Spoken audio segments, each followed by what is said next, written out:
Happening last week, Nebraska Governor Jim Pillen appeared alongside Nebraska's Director of Agriculture, Sherri Vinton, and other Nebraska lawmakers.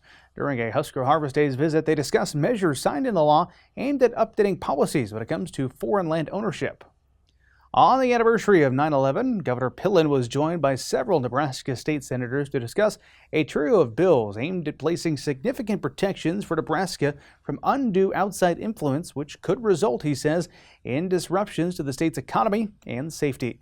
During a ceremonial bill signing at Husker Harvest Days, the governor laid out the purpose and function of three separate legislative bills that aim to reduce ownership of agricultural land by foreign adversaries, as well as real estate located around military installations. We live in a different world. As your governor, I've been able to engage with General Cotton, who is a four-star general that heads up at Offutt Air Force's Global Nuclear Strategic Deterrence. Offutt Air Force Base is the largest, most significant Air Force base on the planet. 55th Wing, we have reconnaissance flights going on every single day around the planet.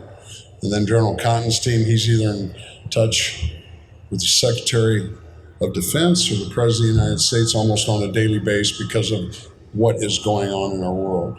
And so the folks behind us played a pivotal role in making sure that we recognize foreign adversaries, and we recognize the threats to our communities and to our states and to our neighbors.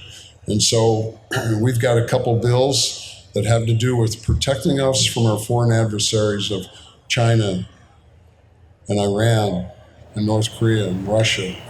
During the event, Senator Barry DeKay took the opportunity to explain the purpose and scope of LB 1301, also known as the Foreign-Owned Real Estate National Security Act. This aims to update prior language regarding foreign land ownership in the Cornhusker State. Food and water security are national security, and it is imperative that we as Nebraskans take stock in who owns our land.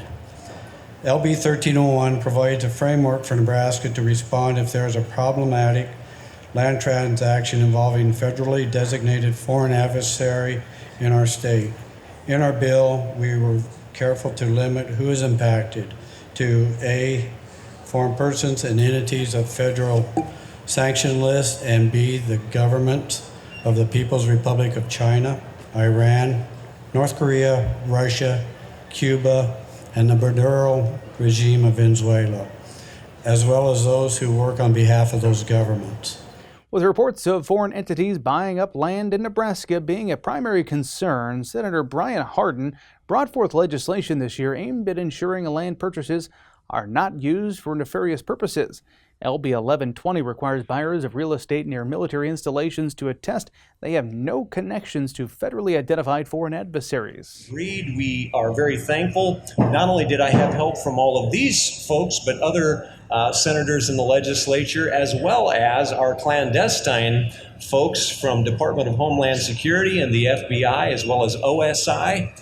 And so working together with all of those different entities, we put together LB 1120. And LB 1120 says that if you are close to one of these sensitive military sites, by the way, our area is where the ICBMs are located. And in a nutshell, we believe that that attracts all of our worst enemies. In fact, within the last 2 months, there was a North Korean spy ring as well as a Chinese spy ring shut down inside Cheyenne, Wyoming. And so LB 1120 said, let's protect that process. Let's create a tripwire have you ever bought a gun? And if you go buy a gun and there's a really stupid question on there, do you intend to use this firearm in the commission of a felony? Doesn't that seem ridiculous? That's a tripwire.